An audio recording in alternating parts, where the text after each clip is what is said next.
The David Pakman Show at davidpakman.com.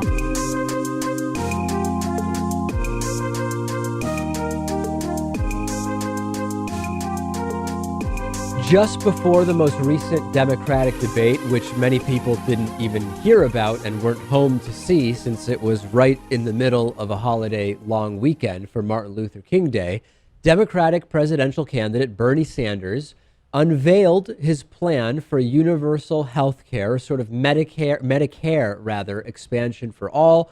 The obvious questions: how would it work and what would it cost? According to Sanders' plan, individuals would pay a 2.2% premium, and that term premium is the source of much controversy. Employers would pay a 6.2% payroll tax to fund the health care plan. And then there would be some additional taxes on those earning, for example, between $250,000 and $500,000 a year.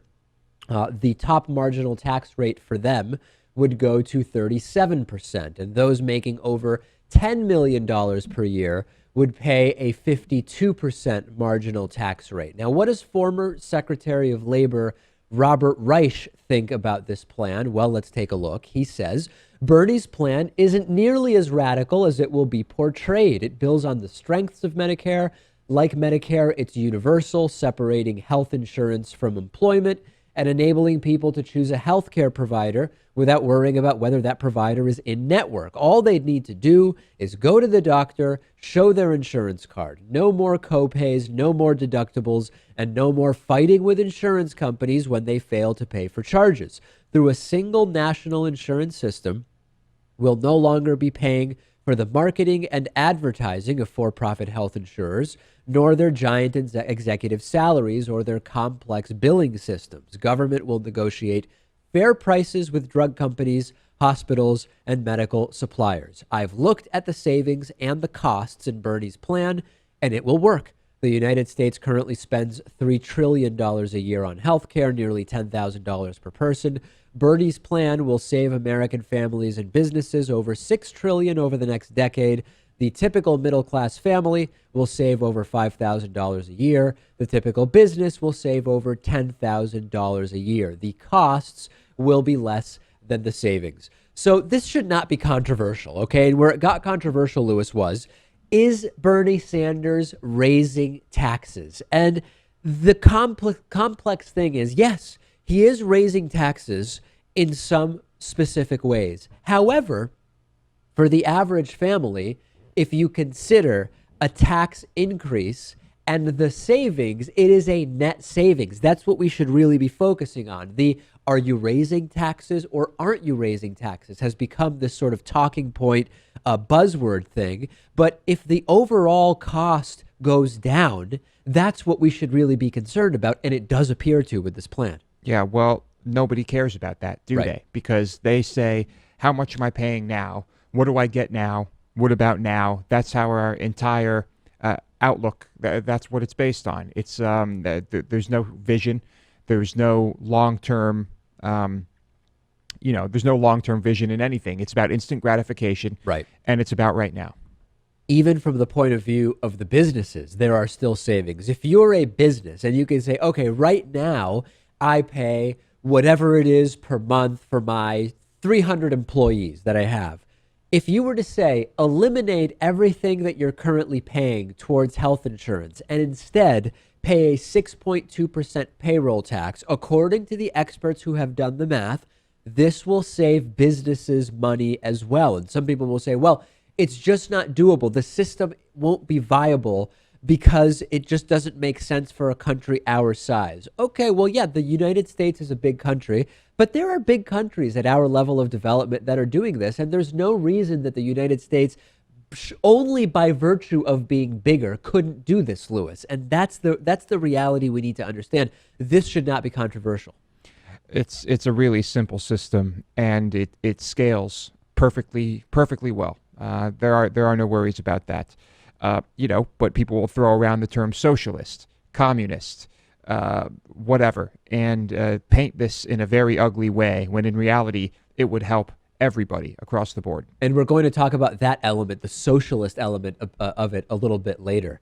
Okay, so we've discussed earlier the Democratic presidential candidate Bernie Sanders' proposal for a single-payer healthcare system should be completely uncontroversial, should be obvious given what most of our friends in developed countries are doing. This is something sort of like a Medicare for all program, shouldn't really have controversy. But here in the United States, healthcare and people's well-being is a for-profit industry, and as such, it is an industry with lobbyists. And sometimes the lobbyists are exactly who you would expect, and sometimes they aren't. Howard Dean, our old buddy Howard Dean, is the latest in a string of Hillary Clinton supporters to say Bernie Sanders is wrong. Bernie Sanders is wrong to support a single-payer healthcare plan. This may come as a surprise to you, since Howard Dean has been a longtime supporter of single-payer healthcare, but apparently no longer. You'll remember in 2009, for example, Howard Dean went on Democracy Now!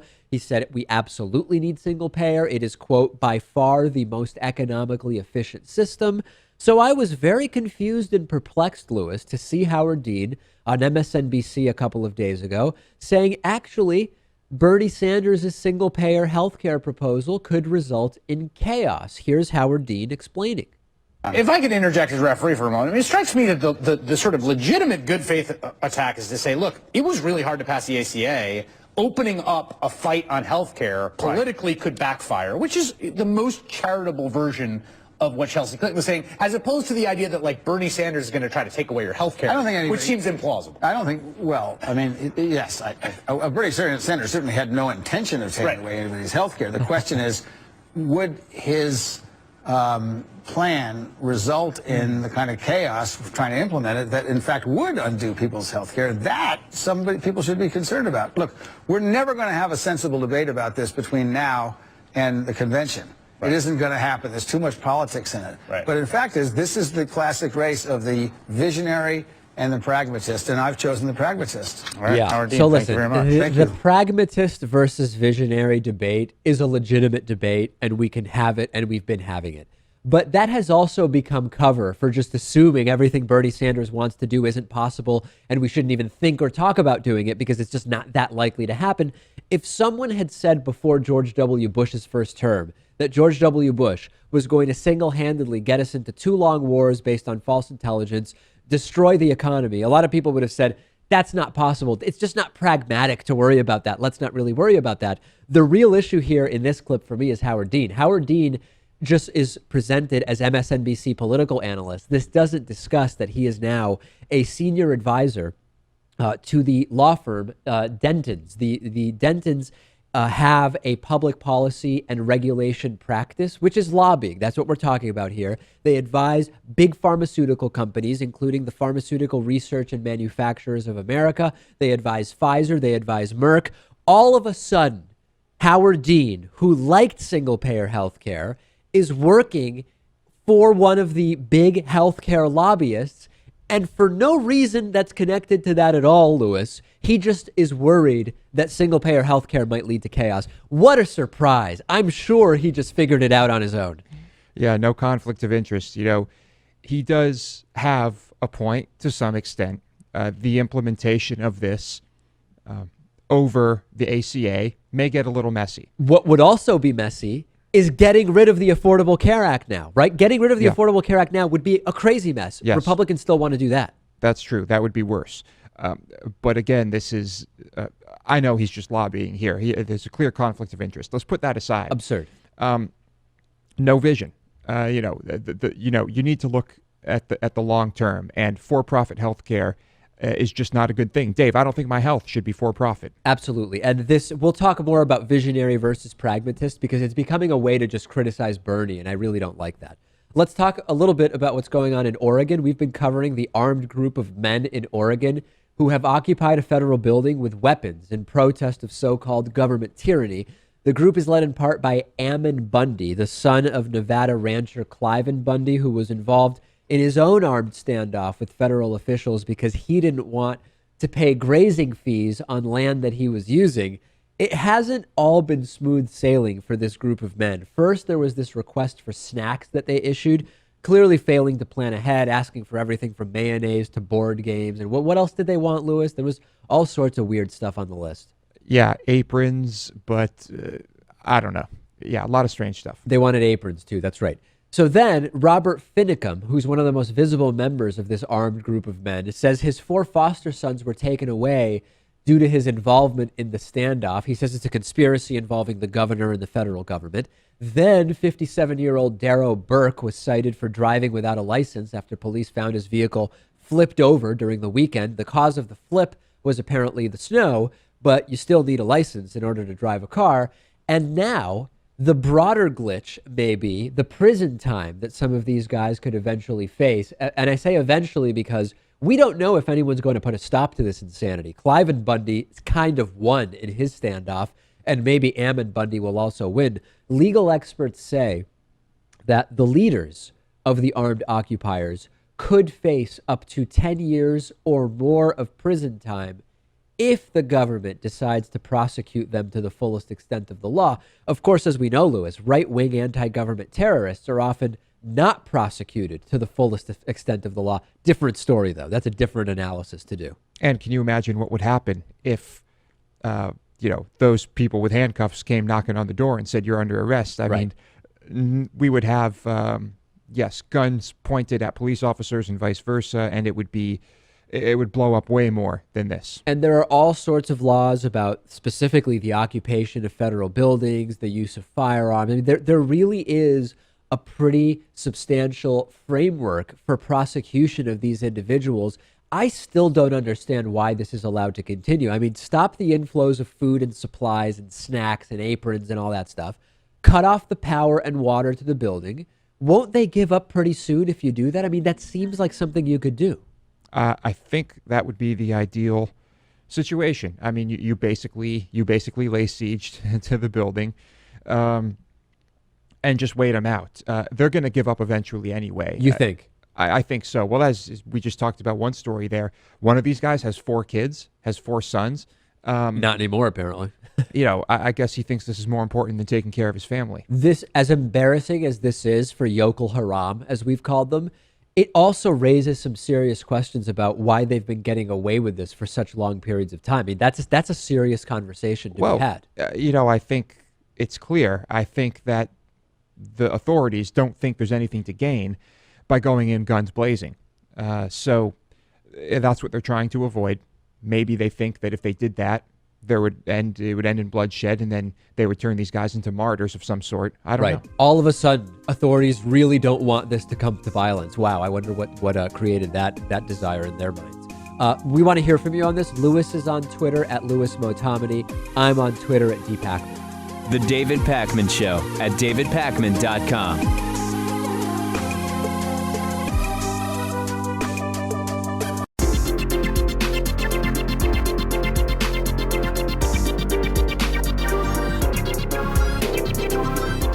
The David Pakman Show at davidpakman.com. Today's new member of the day is George Myers. I know George, Lewis, out from Western Massachusetts. Absolutely great guy, new member of the day. And you can sign up for membership at davidpakman.com/membership. Get the world famous bonus show and so many other great member benefits at davidpakman.com/membership. We recently got news of Iran's release of American prisoners, and Republicans were very quick to try to deny President Obama any credit whatsoever for this deal. And presidential candidate Marco Rubio said that the United States should not have made any concessions to Iran. And I guess presumably what Marco Rubio is referring to is that part of this deal involved President Obama granting clemency to several Iranians charged in United States courts with violations of economic sanctions against Iran, okay? And Marco Rubio said, our enemies know that if you can capture an American, you can get something meaningful in exchange for it on Meet the Press. And then he had an exchange with Chuck Todd on Meet the Press that I'm going to put up on the screen for you that really alludes to one of the popular and frequent Republican lies of late. Chuck Todd said, so under President Rubio, you would not have negotiated any sort of prisoner exchange for those 4 American hostages? And Marco Rubio said, when I become president of the United States, our adversaries around the world will know that America is no longer under the command of someone weak like Barack Obama, and it will be like Ronald Reagan, where as soon as he took office, the hostages were released from Iran. Lewis, Republicans love to say that the hostage release from Iran happened because when Ronald Reagan became president, everybody was just so scared of him that they said willy-nilly, we're just going to release the hostages because we don't want to deal with Reagan. Now, this is absolutely absurd. President Ronald Reagan's inauguration coincided in 1981 with the release of hostages, but no serious historians say that it caused it. The Iranians, who had been negotiating with the Carter administration, which did the legwork to get the hostages released, and yes, the actual release happened after the inauguration of Ronald Reagan, but there is no historical evidence whatsoever to suggest that Ronald Reagan just popping up there made it so Iran opened the doors and just let the hostages. We're scared of Reagan. I mean, it's such a bogus story. It may be Marco Rubio's biggest lie ever. It is pretty crazy, but just saying Ronald Reagan works wonders for your numbers in the Republican primary.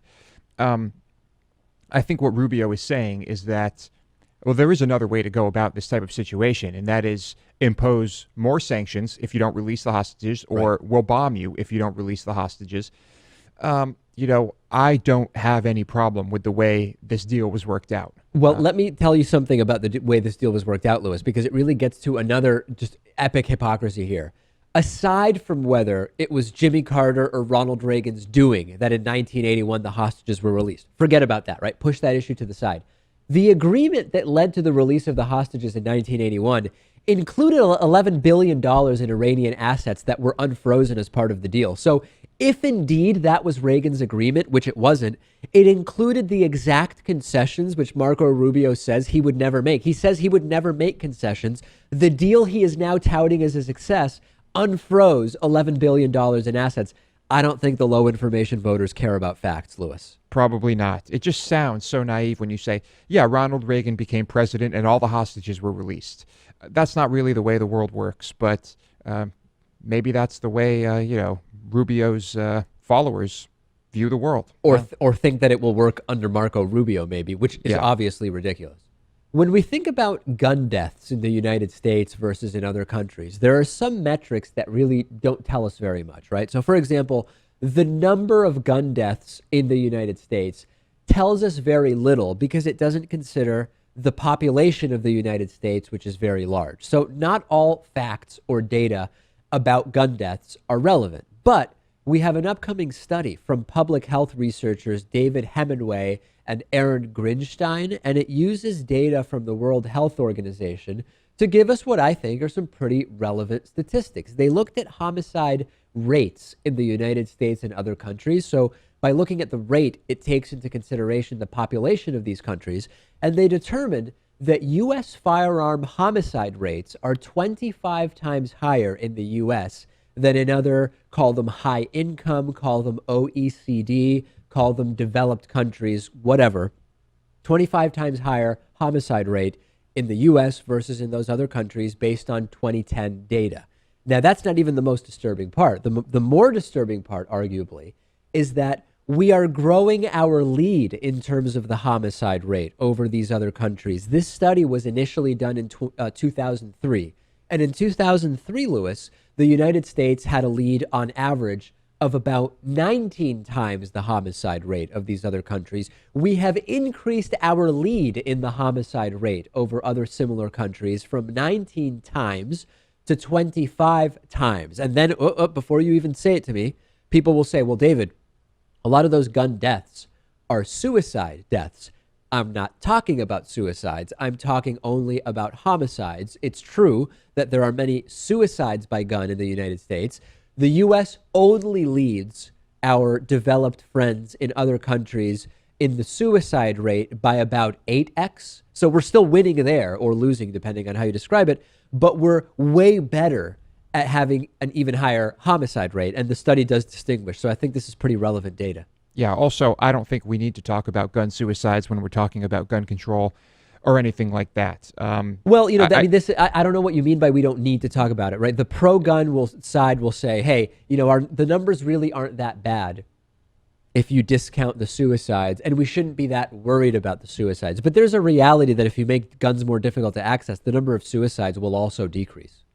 Well, maybe. I mean, we can talk about that if we're talking about suicides, sure. But we're talking about violent crimes against other people and how easy it is to do that when you have guns. Right. That's absolutely what we're talking about. And again, relevant data that tells us, adjusted for population, talking about rates, taking suicides out of it, we've got a real problem here. The pro-gun people don't care. They want more guns in more places, and that's just how it's going to be. All lanes of San Francisco's Bay Bridge were reopened after 90 minutes of shutdown as a result of Black Lives Matter protesters blocking all westbound traffic. Protesters announced just before 4 p.m. That they had shut down the Bay Bridge traffic heading into San Francisco, but not out of San Francisco. And they posted a bunch of pictures of several protesters chained to cars, and the cars were stopped across the bridge.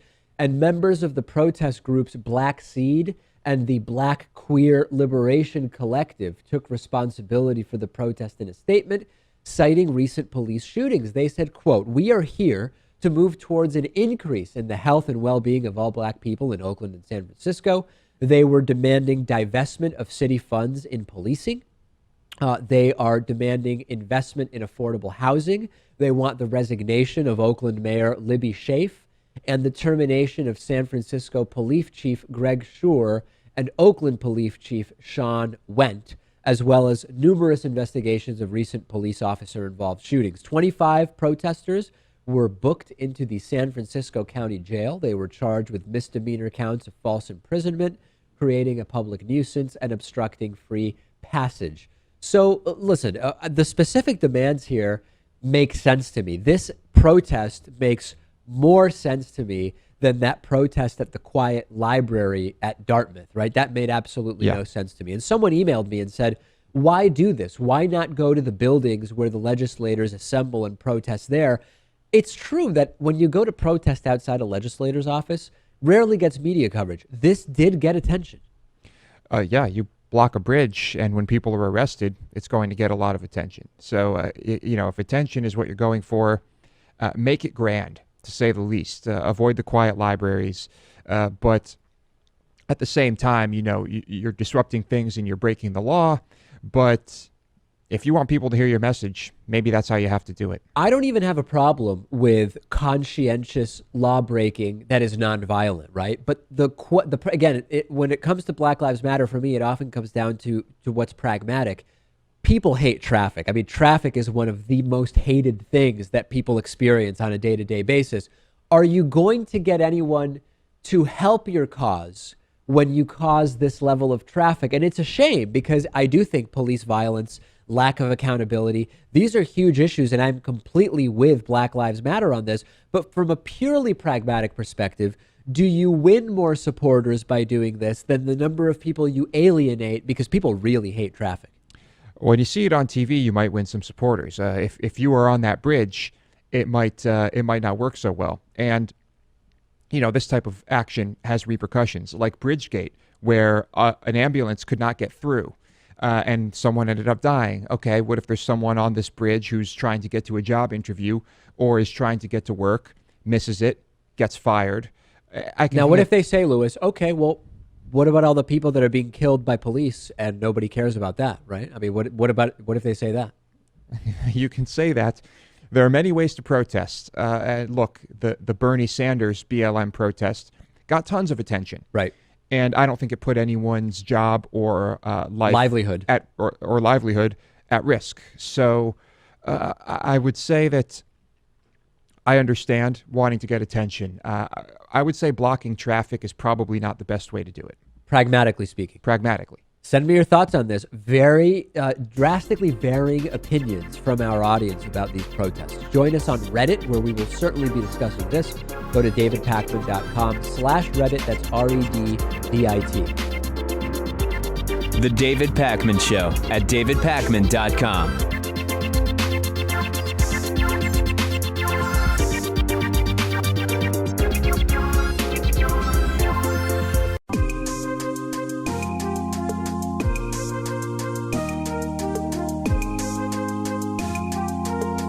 Welcome back to the David Pakman Show. I'm joined today by Jen Briney, host of the Congressional Dish podcast, which exposes corporate influence in the bills and laws passed by Congress. Shortly before the New Year's break, Jen, we talked about this omnibus spending bill. It includes all sorts of spying provisions that were previously, we thought, defeated. Let's start at the very top. What is in this bill as far as these provisions are concerned? Unfortunately, the bad news for you is the cybersecurity bill that everyone was worried about, CISA, which came from the Senate, made it into the omnibus and into law intact. It's almost word for word the same exact bill. And so what that does is it gives immunity to any private company that transfers information to the government. Now, the information that's allowed to be transferred is limited. It's supposed to be cyber threat indicators. The problem is that the version of this that made it into law says that anything that could potentially be harmed by a cybersecurity problem is eligible to be transferred to the government, and what couldn't potentially be harmed by a cybersecurity problem. And so it allows just about anything to be transferred, and any private company gets immunity from any of our lawsuits if they transfer our information. So it's pretty bad news. Yeah, I mean, anytime you hear that, that when you hear subjectivity built into these bills in terms of what could be a threat or what might be related to national security, that should be a red flag because it is incredibly broad. And in addition, I'm curious what you know about this provision, which in prior bills said that personal information was to be scrubbed from cybersecurity reports. And my reading is that that provision is gone from what ultimately passed. It is. So there's no requirement for our personal information when it comes from the private companies to the government. There's no requirement at all that the private companies have to delete that information. Now, in the bill, it does say that the government should delete that information, but the problem is, how do we know that they are? And so when you look at the oversight section of this, the oversight is just a bunch of reports, and they're all reports that come from inside the executive branch. So you have, all of this information is going to go from the Department of Homeland Security. That was decided in this bill. And so when you have the oversight also being, a bunch of positions that are appointed by the president, you can't have a system that's checks and balances if every single person involved is appointed by the president. And unfortunately, that's what we have here. As far as our privacy and civil liberties are concerned, those procedures were not written in CISA or in the omnibus, which is what became law.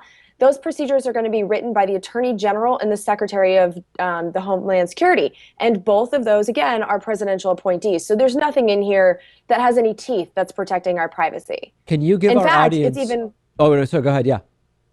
Yeah, in fact, what's going to happen is the Department of Homeland Security is going to be required to automatically share information with other parts of the government, including, this is not an exhaustive list, but the Department of Justice, the Department of Defense, and the Office of the Director of National Intelligence. So this is going all over the government, and then it specifically allows this information to be used against us in court for all kinds of crimes, including some that are also very broad, including possession of false identification, hacking, harboring a criminal, fraud, and unauthorized use of trade secrets, which is, this is not cybersecurity. This is using information that is transferred to the government for whatever reason against us in court. It's a very different thing from cybersecurity. Can you give our audience some examples of online activities that they may participate in that then the data about or information relating to those online activities may end up in the hands of authorities? I think a really interesting example is one that was provided in the debate by Senator Ron Wyden, and he was talking about our health records, because more and more because our Obamacare system is a private insurance system, you have to share information about your health with your private insurer, obviously, because they need to pay the bills. Well, now that private insurance company is allowed to transfer anything that could possibly be stolen in a cybersecurity incident. They get immunity for transferring that to the government. So now the government can find out, do you have any history of mental illness? Have you ever been treated for depression, anxiety? Do you have any family history of those things? And so when you see things like, the gun debate, we're now talking about cracking down on people with mental illness. Well, now we know that they can get that information and they can use it. And we don't have any guarantees that it's going to be hiding our identities, because the problem is that when you give a company immunity for transferring anything, well, why would they ever scrub it themselves? They're not being required to. There's no repercussions if they don't, and it's more work for them to do so. So another good example would be banks. All of that is digital now. And so do you really want the government knowing exactly how much money you have because your bank turned it over? Well, your bank's going to have immunity for doing so. So it's anything. It could be hotels. It could be your apartment complex. Anything could be turned over if it's threatened by cybersecurity issues. The two sort of broader stories here that are problematic are, and take whichever one of these you want to first, or whichever one of these you think requires more attention. Number one, on many issues, Republicans and Democrats are very, very different. Here, we saw House Democrats and Republicans overwhelmingly vote in favor of this broader omnibus spending bill by about the same, in about the same proportion or ratio. So that's one issue where Democrats and Republicans, both part of the problem when it comes to this issue. Number two is this, I don't know if habit is the right term, but the constant coupling of unrelated bills and provisions together. Hey, who's not going to pass a bill to keep the government open? And by the way, all of these CISA provisions are included. There's no rule that says it has to be that way. These different issues could be tackled totally separately by our elected officials. And they should. And I think you hit it right on the head. It's really hard for us to hold our representatives accountable for this vote because it was attached to the 2016 government funding.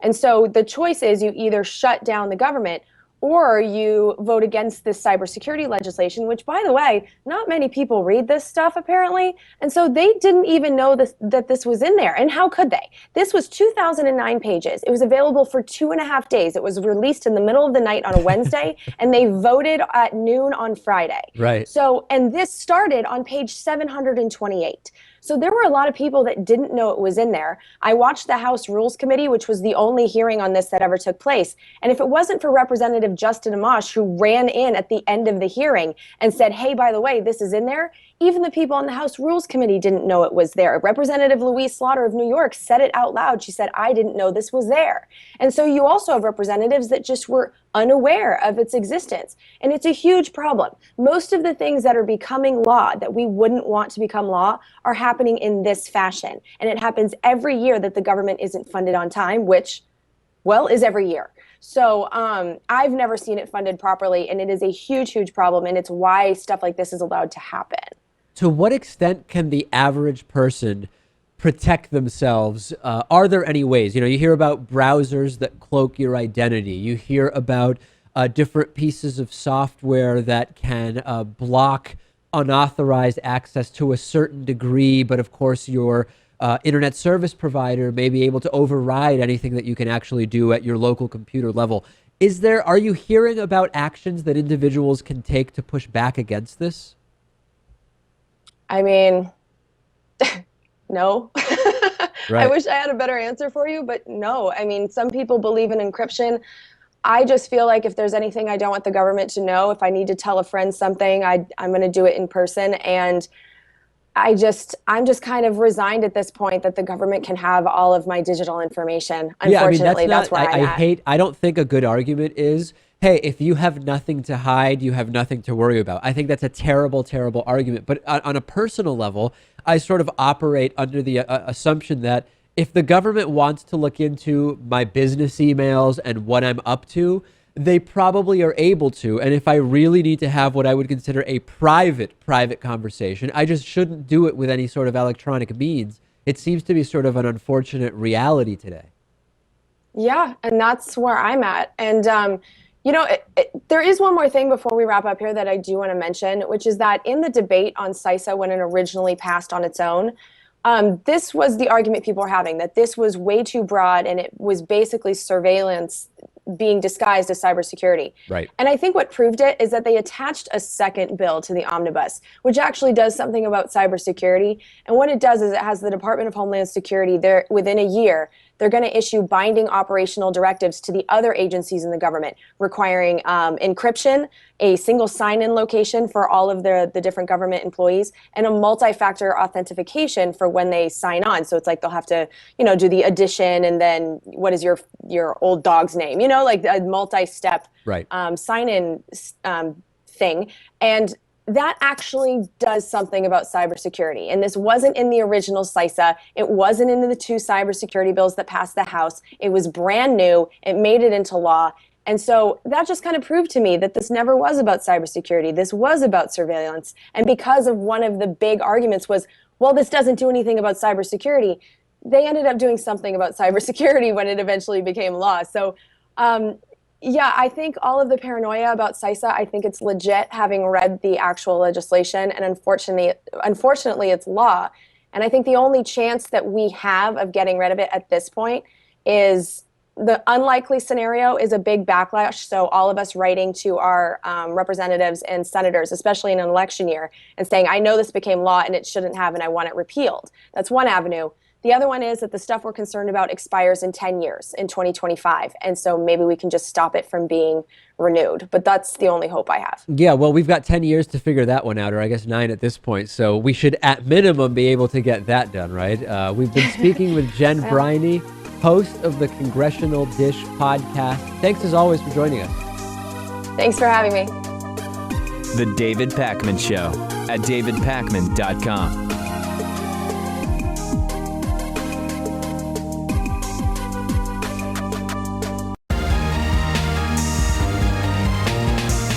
The David Pakman Show at davidpakman.com.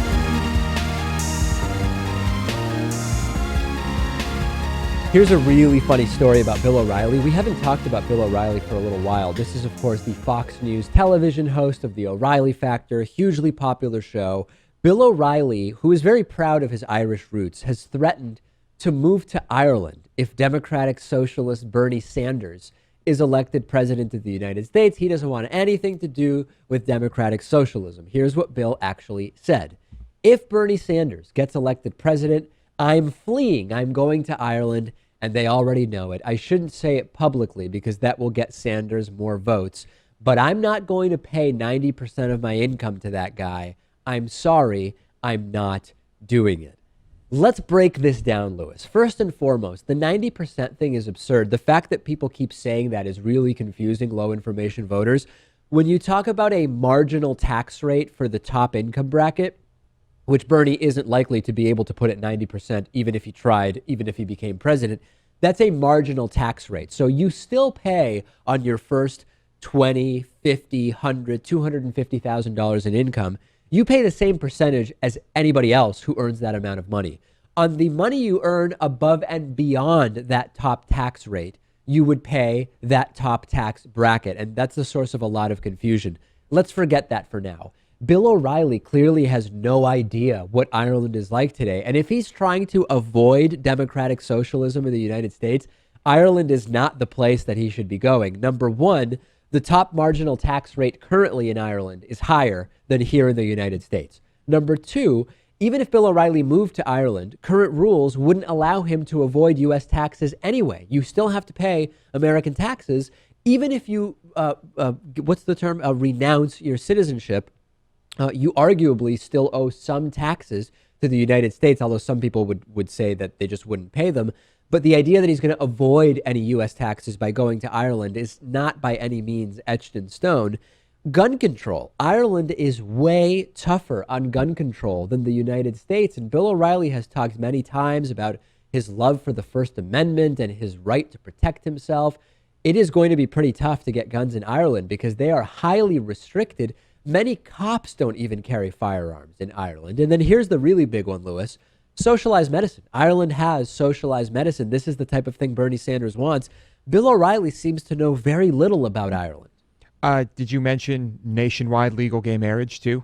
Right, yeah. Okay. Well, I think O'Reilly's okay with that. I don't know. He's not big against gay marriage, at least not recently. All right. Well, yeah, it's, maybe he just really likes the Irish countryside. But certainly if you are trying to avoid all of the things we talked about, Ireland would not be the place. They are more conservative than a lot of other parts of Europe. But That's true. compared to the United States right now, other than on abortion, Ireland is not a very conservative place. No, but I'm sure Bill O'Reilly would have a great time, and I don't think any of us would be sad to see him go. And it may not even be that easy for him to get in there because if you have a grandparent who's Irish, you can get Irish citizenship. My understanding is Bill O'Reilly's closest Irish relative was a great-grandparent. So it's not even clear that he can do this, which may be a saving grace for his ignorance on the issue because it is by no means a conservative paradise over there. Big news as far as the Amazon drone delivery plans. It appears to be happening. In an interview with Yahoo News, Amazon has revealed more details about their drone delivery system.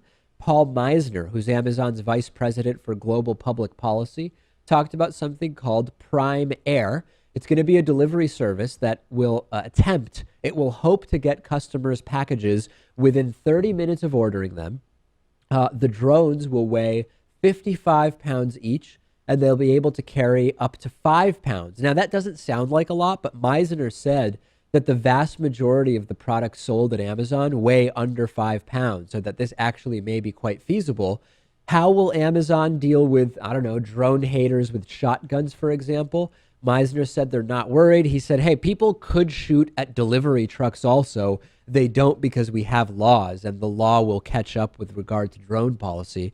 I'm not so interested, Lewis, in the specifics of Amazon's plan here, but I'm more interested in the sort of future of drones for these types of services. It's increasingly evident that this is going to be a thing. It'll be a thing. I think it'll be a little messy at first. Yeah.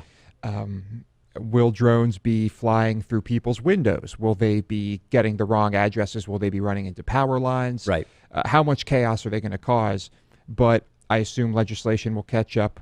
And it does seem like, in theory, it should exist. It seems like a very efficient way to deliver packages. One idea that Meisner mentioned with regard to how these drones would interact with airplanes would be that you would specifically allocate or indicate that these delivery drones would fly between, for example, 400 and 500 feet above the ground, okay? And that they would not be able to fly above 500 feet, and that from 0 to the 400 feet, they would sort of have limited access where they have to have vertical takeoff. They get up to 400 to 500, and that's the altitude at which they operate. So you could sort of have these levels of air traffic control, and ideally, they wouldn't be doing the vertical ascents anywhere near the landing paths of airports to avoid getting in the way of airplanes. There's a certain logic to that, although there's a lot to figure out here. Yeah, I think you would need a certain safe zone radius around airports and things like that, too. You know, some airports are right in the middle of cities. Right. And I think that would make drone delivery there a bit more complicated. But I guess I'm in favor of it. Well, some people are very much against all of this stuff. And other people say this is coming and this is going to create new industries in the way that maybe not quite as extreme, but similar to how the internet created all sorts of new businesses. I guess we will see what ultimately happens. No doubt, Lewis, like the internet, we need to try to get on top of the law being very far behind the realities of drone deliveries and consumer and commercial drones. Because with the internet, it's a disaster how far behind the law lags the internet. And our lawmakers' lack of understanding of the internet is still so prominent. And I assume it will be that way with drones for some time as well. We have a voicemail number. That number is 219-2-DAVID P. Here's a voicemail I received. Hey, David and Lewis. You guys are awesome. I just started listening to your show about a week ago. I actually found out about you guys through my dad. He watches you guys religiously. And, man, if we can get Bernie Sanders in office and you guys on MSNBC, right? Man, the human race will at least last another 100 years, at least. We've talked about this before, Lewis. I don't know that it's a win for us to get on MSNBC because, yes, the platform, it's great. But all of a sudden, if it's a win if written into the contract, we can do whatever we want. They have no control over our content. And as we know from friends of ours who have been through MSNBC, they have control over your content. So I don't know that that's the win. I mean, if we keep building what we're doing here, the audience can be as influential as the MSNBC audience, and we can retain control. Well, we just need to somehow convince MSNBC that we know how to run things on that station better than they do. Yeah, unfortunately we're not TV executives. We just produce one show. But yeah, I think that it's an interesting idea, but it sounds great. I don't know that it would actually be that great. Let me just add, I think we probably would be better at running that station than they would. But Lewis, of course, believes 80 to 90% of people are not competent at the jobs they are in. So certainly math suggests that that is possible. I'm not as bold as Lewis is on that. On today's bonus show, lychee fruit causes deaths in India. We will talk about sales of El Chapo's shirt, and we will also talk about another SpaceX ship landing. Did it fail or did it succeed? DavidPakman.com/membership. Do not miss today's bonus show. It is going to be fantastic.